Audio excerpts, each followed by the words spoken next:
Hi everyone. So this video is going to be looking at analysing word choice in the context of the higher English close reading papers.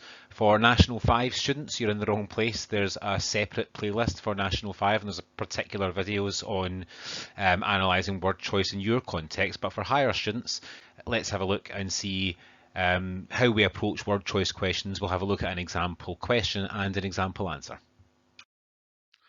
So, analysing word choice, sort of recapping what we talked about in the last video. Um, you're going to see these questions put in front of you, usually phrased as something like analysing how the writer uses language or use of language or something like that. That's the kind of the buzz phrase to look out for to let you know it's definitely an analysis question when the focus switches onto language, and a question it won't say in your own words as well. To answer word choice questions, like I said in the first video, we're going to focus on connotations. We're going to think about the differences between what different words suggest, what they imply, rather than just what they mean directly. You need to quote for word choice questions, so be looking for a quote of 1 or 2 words, usually at most. Some people try and do this thing where they quote an entire sentence and then say they're analysing the word choice without specifying the individual words that they're doing, and you're never going to fill a marker doing that. So you quote 1 or 2 words at a time for word choice, and then you analyse them very, very specifically. And I would recommend that you start that analysis with that phrase, "this suggests," because it sort of nudges you onto focusing on connotations rather than just telling me what words mean. So here's an example. This is from a past paper that's looking at development of the internet, and the question you can see there for lines 4 to 8 just says, how the writer uses language.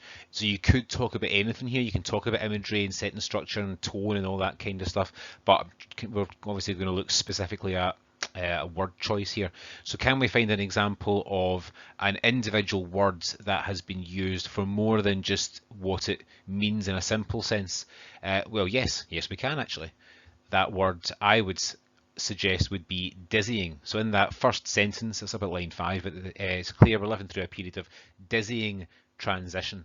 So what is it about the word dizzying? What does it mean here? Well, obviously it kind of means like that people have been left sort of confused, but dizzying means something quite specific in terms of its connotations, and it's to do with this idea of being like unstable, and I've gone for disorientated as well. So the word dizzying suggests people have been left feeling disorientated and unstable by the pace of technological change.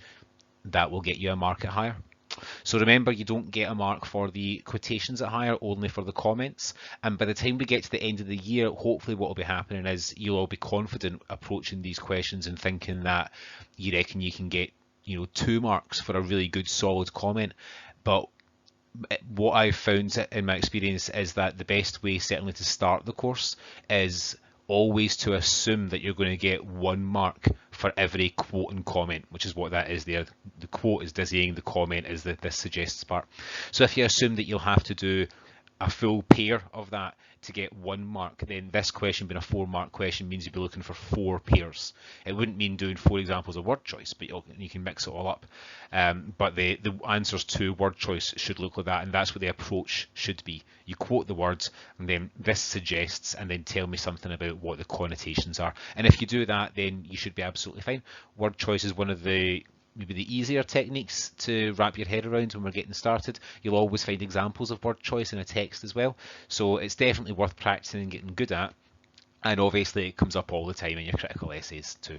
So hopefully this has been helpful. It's just one wee example. We'll do lots of practice, but if you make sure that you're trying to familiarise yourself with the style of the questions, the kind of language that's used, and the sort of structure that we would use for the answer, then that'll be a really good start to make to the higher course at this stage. Cheers.